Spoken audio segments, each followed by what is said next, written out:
Yala, yupi.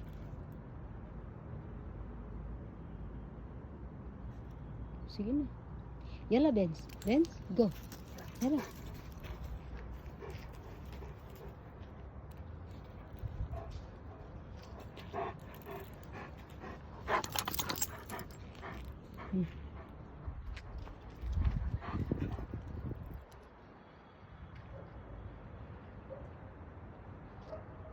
Hi guys, gabi na po yan, no? Ayan, no? Pinapaihi natin yung alaga natin, no? Kasi nga, para gabi na yan guys, alas 7 na yan. O, tingnan mo yan, pero medyo maliwanag pa. Tapos ngayon, baligtad naman na.